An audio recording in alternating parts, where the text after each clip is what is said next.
Today, August 15th, and we're back in the book of Acts. We're continuing in the missionary journeys of Paul, and a significant event happens at the end of chapter 15. After this council of trying to figure out what to do with the Gentiles and the Jews, how do we become one? You know, they come to this consensus, they send out this letter, and it's good. It's good. We don't want to lay any more burdens on the Gentiles. And so, verse 36, after some days, Paul said to Barnabas, "Let's return and visit the brothers in every city where we proclaim the word of the Lord and see how they are." Right? Missionary journey number 2.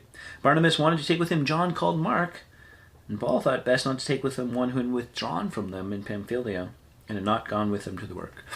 And so he's like, yeah, that's a bad idea. We're not taking him. He left. There was a sharp disagreement, so they separated. Barnabas took Mark and sailed to Cyprus. Paul chose Silas and departed, having been commended by the brothers to the grace of the Lord. And then into chapter 16, Timothy is going to join the group, and there's going to be some amazing things happen. You know, they're going to be praising God in prison. And people think, well, because we don't hear about Barnabas and Silas, or Barnabas and Mark, you know, in their journeys, it must not have been successful. They must have missed the mark, and they had this disagreement. Just what a shame, you know. And yet God used it to double the outcome, right? Like 2 teams instead of just one. And so we could look at it that way and just go, disagreements are part of the deal, right?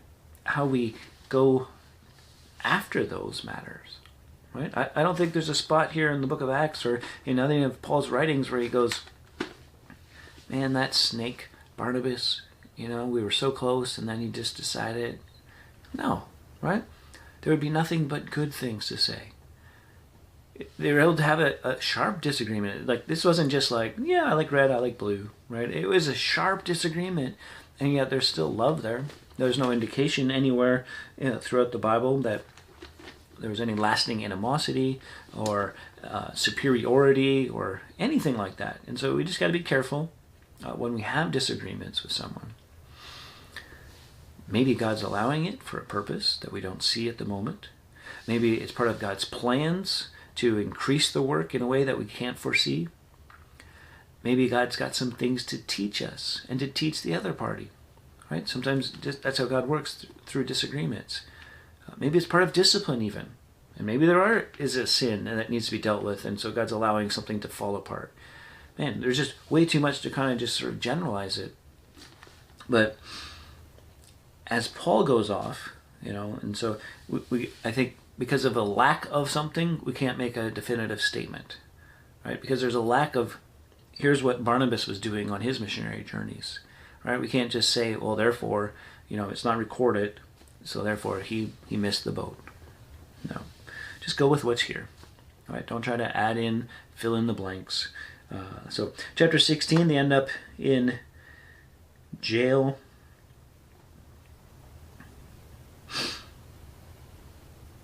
And they're singing. They're singing. And everyone's listening. There's an earthquake and their chains fall off. The jailer's about to kill himself. And Paul's like, hey, we're all here. And so he preaches to them and they all get saved. You just don't know what God's going to do.